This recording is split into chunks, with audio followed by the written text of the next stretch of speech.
तक मेरे चैनल को सब्सक्राइब नहीं किया है तो चैनल को अभी सब्सक्राइब करें और बेल आइकन को ज़रूर दबाएं ताकि आपको मेरी आने वाली सारी वीडियो पहले मिल जाए। दोस्तों, ये कहानी है रोहित और उसकी भाभी की। इस कहानी में मैं आपको मेरी ज़ुबानी बताऊंगी कि रोहित की भाभी को रोहित से बेशुमार प्यार कैसे हुआ। और हाँ, कहानी बहुत ही मज़ेदार है। अगर कहानी का सच में मज़ा लेना चाहते हो तो कहानी को बिना काटे पूरा सुनिएगा। तो चलिए कहानी को शुरू करते हैं। रोहित कहता है, मैं 26 साल का हूँ, मैं आगरा का रहने वाला हूँ। कुछ समय पहले मैं पार्लर में काम करता था, लेकिन मैंने अब वह काम छोड़ दिया। अगर मैं और अपने बारे में बताऊं तो मैं थोड़े गठीले शरीर का हूं और 6 फीट के करीबन मेरी हाइट है। और मेरे पड़ोस में बहुत ही अच्छा परिवार रहता है। मैं उनके बारे में आपको अच्छे से बताता हूं। उनके परिवार में मेरे अंकल जो 56 साल के हैं और आंटी जी 52 साल की है, भैया जो 38 साल के और भाभी जो 35 साल की है, और दीदी है जो 28 साल की है। और दीदी की शादी 19 अप्रैल 2021 को थी। और अंकल आंटी ने मुझे शादी से 20 दिन पहले ही बोल दिया था कि रोहित, तू अपने ऑफिस से 1 तारीख से छुट्टी ले लेना क्योंकि तेरी दीदी की शादी 19 अप्रैल को है। दीदी मुझसे 2 साल बड़ी थी तो मैं उसे बड़ी दीदी ही बुलाता था। पूरे परिवार के लोग मुझे अपने बेटे जैसा मानते थे। और जैसे कि अंकल आंटी ने बोला था 1 तारीख से छुट्टी ले लेना, तो मैंने वैसे ही 1 तारीख से छुट्टी ले ली और शादी के कामों में हाथ बटाने लगा। जैसे जैसे शादी के दिन करीब आ रहे थे वैसे वैसे रिश्तेदारों का आना शुरू हो गया था। उन्हीं रिश्तेदारों में भाभी की एक बड़ी बहन थी। उसका नाम प्रीति था। मैं उनके बारे में आपको थोड़ी सी जानकारी दे देता हूँ। प्रीति की लंबाई करीब 5 फीट 4 इंच थी और उसका रंग दूध की तरह सफ़ेद था। उनकी आंखें बड़ी बड़ी थी और गर्दन लंबी थी। यूँ कहें तो देखने में काफ़ी खूबसूरत थी और उनकी उम्र से वह बहुत ही छोटी दिखती थी। उनका अभी तक कोई बच्चा भी नहीं है। पहले मुझे पता नहीं था कि वह भाभी की छोटी बहन है, तो मैंने भाभी से ही पूछा था, भाभी ये लेडीज़ कौन है? तो भाभी ने बताया था कि यह मेरी बहन है।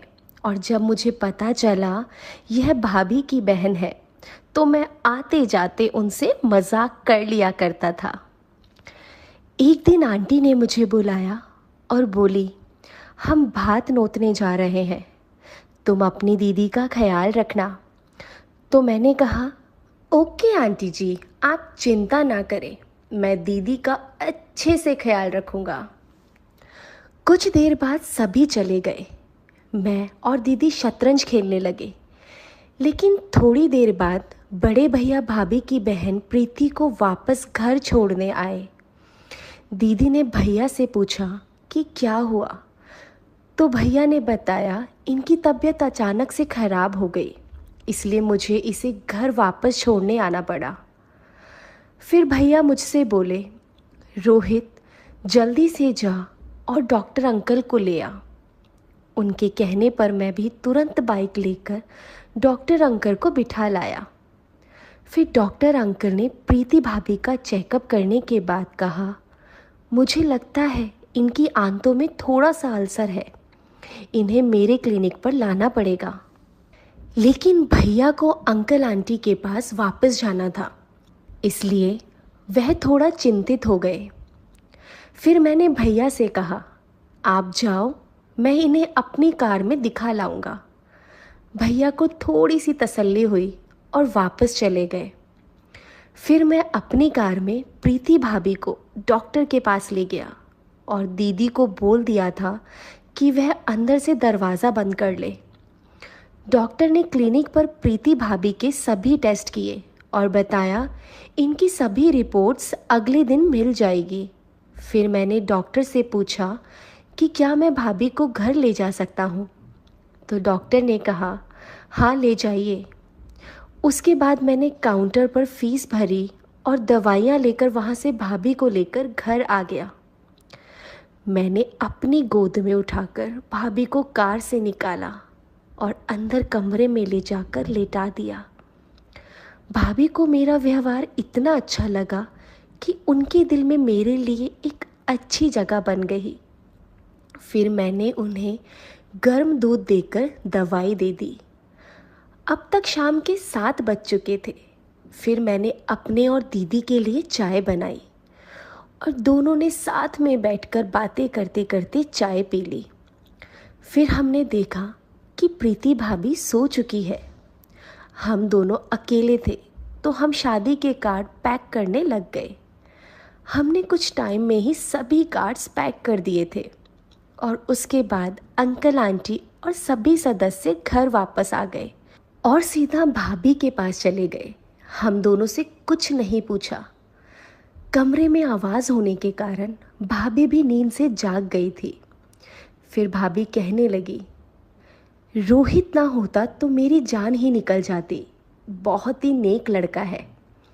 यही मुझे कार से डॉक्टर के पास ले गया, मेरी पूरी देखभाल की और मुझे टाइम से दवाइयाँ भी दी। यह सुनकर सभी लोग बहुत खुश हुए। फिर सभी ने मुझे आशीर्वाद दिया और भैया ने तो मुझे गले से लगा लिया। सबके साथ हंसते बोलते मैं वहीं सो गया। सुबह मैं जब उठा तो देखा सुबह के 4 बज गए थे। मैंने भाभी को जगाया कि वह अपना दरवाज़ा बंद कर ले, क्योंकि मैं अपने घर जा रहा हूँ। हालांकि उस दिन संडे था तो उस दिन मेरे धंधे की छुट्टी भी थी। भाभी पूछने लगी, रोहित इतनी सुबह तो कहाँ जा रहा है? मैंने भाभी को बताया, भाभी मैं इतने दिन से यही हूँ, मेरे घर पर धूल मिट्टी हो गई होगी, मुझे घर की सफाई करनी पड़ेगी। वैसे भी मैं कई दिनों से अपने धंधे पर नहीं गया हूँ। आपको तो पता ही है मेरा धंधा क्या है। अगर काम नहीं करूँगा तो कैसे चलेगा? फिर भाभी ने पूछा, तुम कितने बजे फ्री होगा? मैंने कहा 11 बजे फ्री हो जाऊँगा। अगर आपको कोई काम हो तो आप बता दीजिएगा। भाभी बोली, तू पहले फ्री होकर आ, फिर बताऊंगी। मैं ओके बोलकर अपने घर आ गया। सबसे पहले मैंने अपने क्लाइंट को यह बताने के लिए फ़ोन किया कि मैं 19 अप्रैल तक किसी को भी सर्विस नहीं दे पाऊंगा। वो बोलने लगी कि क्या रोहित, हम पर इतना जुल्म क्यों कर रहे हो? यहाँ मैं बहुत बोर फील कर रही हूँ और ऊपर से तुम कह रहे हो 19 अप्रैल तक काम नहीं करोगे। फिर बोली, तुम एक काम करो, तुम आज मेरे घर आ जाओ। आज मैं घर पर अकेले हूँ। तुम जितने पैसे मांगोगे मैं उतने पैसे दूंगी। तो मैंने कहा, चलो ठीक है, तुम इतना बोल रही हो तो मैं आ जाता हूँ। मैंने कपड़े बदलकर बाइक उठाई और उनके घर चला गया। वो मेरा अपनी एक सहेली के साथ बड़ी ही बेसब्री से इंतज़ार कर रही थी। उसकी सहेली मुझे कुछ ज़्यादा ही छोटी लग रही थी। मैंने पूछ ही लिया, ये कौन है? उसने बताया, ये लड़की मेरी एक तरह से सहेली ही है। बेशक इसकी उम्र कम है, लेकिन मेरी और इसकी बातें बहुत ज़्यादा मिलती है, इसलिए तुम भी इसे सहेली ही मानो। इसने आज तक कभी भी ऐसा कुछ नहीं किया है। मैंने कहा, बस बस मैं समझ गया। फिर मैंने दोनों ने जो बोला, जैसे बोला वैसे ही काम किया और 1 बजे मैं अपने घर वापस आने लगा। मेरे घर के पीछे एक प्लेग्राउंड है जिसमें कुछ लड़के क्रिकेट की प्रैक्टिस कर रहे थे। उन्होंने मुझे रोक लिया और बोले, यार रोहित, हमारे साथ क्रिकेट खेलो ना। उनका ज़्यादा आग्रह करने पर मेरा मन कर गया, क्योंकि बहुत दिनों से शादी के कामों में बिज़ी था तो क्रिकेट नहीं खेल पाया था। इसलिए मैंने उन्हें कहा, मैं घर बाइक खड़ी करके आता हूँ, फिर मैं ग्राउंड में वापस आ गया, लेकिन कुछ टाइम बाद मुझे टॉयलेट के लिए वॉशरूम जाना था, लेकिन वहाँ कोई वॉशरूम नहीं था। तो मैं एक साइड कोने में वॉशरूम करने चला गया, लेकिन मैंने देखा कि प्रीति भाभी ने मुझे छत से वॉशरूम करते देख लिया है और भाभी मुझे देखकर मुस्कुराने लगी। फिर मैंने सोचा ये तो प्रीति भाभी है, कोई और लेडी नहीं है, इसलिए मुझे डरने की कोई ज़रूरत नहीं। फिर मैं वापस ग्राउंड के अंदर चला गया। फिर मैंने खूब मज़े से क्रिकेट खेला और मैच भी जीता। फिर मैं शाम के 4 बजे तक घर आया और मेरे घर एक बच्चा आया और बोला, अंकल आपको जिन दीदी की शादी है उनके पापा ने बुलाया है।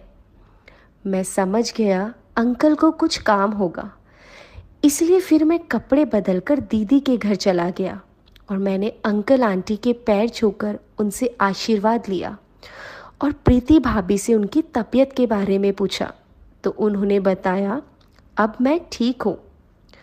फिर मुझे अंकल ने अंदर कमरे में आने को बोला और बोला, बेटा ये कुछ कार्ड्स बांटने हैं, तो तुम कल सुबह अपने भैया के साथ जाकर ये कार्ड्स बांट देना। मैंने कहा, जी अंकल आप चिंता ना करें, मैं सभी कार्ड्स बांट दूंगा। तभी प्रीति भाभी चाय बनाकर ले आई और वापस किचन में चली गई। लेकिन जब मैंने किचन की ओर देखा तो प्रीति भाभी मुझे ही देख रही थी और मेरे देखने पर वह मुस्कुराने लगी और मैं ये सोचने लगा कि ये ख्वाब है या हकीकत। प्रीति भाभी मुझे दिन में ही लाइन दे रही थी। मैं सोच भी नहीं सकता था भाभी मुझे पसंद करने लगेगी। अब मुझे लगने लगा कि किसी ने हमें ऐसे देखते हुए देख लिया तो बिल्कुल भी अच्छा नहीं लगेगा। फिर मैंने जल्दी से अपनी चाय ख़त्म की और वहाँ से जाने लगा तो अचानक अंकल ने मुझे रोक दिया। मैंने कहा, अंकल मुझे घर जाना है, कुछ काम है, मैं बाद में आऊँगा। आप कार्ड्स के बारे में बिल्कुल भी चिंता ना करें, मैं सुबह भैया के साथ जाकर कार्ड्स बांट दूँगा। अंकल बोले, ठीक है भाई जाओ। उसके बाद मैं वहाँ से निकल ही रहा था, तभी प्रीति भाभी मेरे पास आई और बोली, आज रात को कहाँ सो रहे हो आप? मैंने कहा, भाभी वो रात को ही पता चलेगा कि कहाँ सोना पड़ेगा। ये कहकर मैं वहाँ से चला गया।